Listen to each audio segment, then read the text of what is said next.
Grill சிக்கனை எப்படி வித்தியாசமா செய்யறதுன்னு பார்த்தப்போ அவன் இல்லாம ஸ்டவ்ல செய்ய நாங்க கண்டுபிடிச்சிருக்கோம். எப்படி செய்யறதுன்னு வாங்க பார்க்கலாம். முதல்ல ஒரு மிக்சியில ஒரு முட்டை, 3 பல்லு பூண்டு, 1 டீஸ்பூன் லெமன் ஜூஸ், 1/4 டீஸ்பூன் சர்க்கரை, 1/4 டீஸ்பூன் உப்பு போட்டு லேசா அரைச்சுக்கோங்க.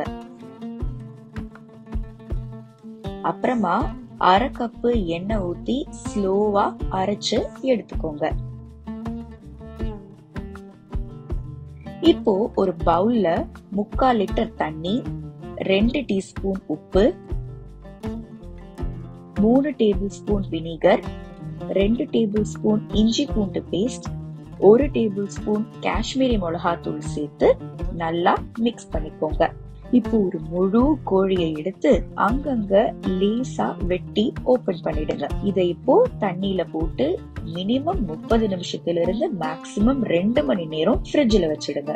அடுத்ததா கொதிக்கிற தண்ணியில 15 காஞ்ச மிளகாவை போட்டு 5 நிமிஷம் கொதிக்க விடுங்க. இப்போ அதை எடுத்து மிக்சியில போட்டு அதோட 3 டேபிள் ஸ்பூன் கொத்தமல்லி, 1 பச்சை மிளகாய், 15 பல் பூண்டு, 2 இன்ச்சு இஞ்சி, 2 டேபிள் ஸ்பூன் மிளகு, 1/2 வெங்காயம், 2 tablespoon tomato ketchup, 2 tablespoon வெண்ணெய், உப்பு, பிளாக் சால்ட், சீரகத்தூள், தனியாத்தூள், ஏலக்காய் தூள், chaat masala, 2 tablespoon lemon juice, garam masala, எண்ணெய், 2 டேபிள் ஸ்பூன் தயிர் போட்டு நல்லா பேஸ்டா அரைச்சு எடுத்துக்கோங்க.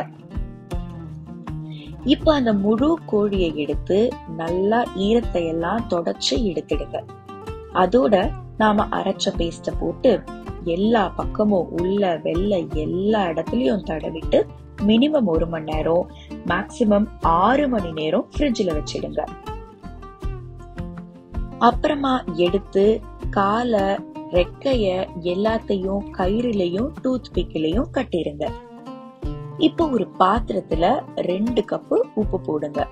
15 நிமிஷம் மூடி போட்டு ஃபுல் ஃப்ளேம்ல சூடு பண்ணுங்க. அப்புறம் அதுல ஒரு பிளேட்டை வச்சு அது மேல ஒரு ரிங்க வச்சு சிக்கனை அதுல வச்சிடுங்க. ஓரத்துல எங்கேயும் படாம பாத்துக்கோங்க. மூடி போட்டு மீடியம் ஃப்ளேம்ல 30 நிமிஷத்துக்கு குக் பண்ணுங்க. அதுக்கப்புறம் திறந்து அந்த தண்ணிய தொட்டு தொட்டு சிக்கன் மேல தடவுங்க. மறுபடியும் மூடி போட்டு 30 நிமிஷம் குக் பண்ணுங்க. அதுக்கப்புறமா வெளியே எடுத்து நெருப்புல வச்சு எல்லா பக்கமும் காட்டுங்க. அவ்வளவுதாங்க, அவனே யூஸ் பண்ணாம சூப்பரான கிரில் சிக்கன் ரெடி.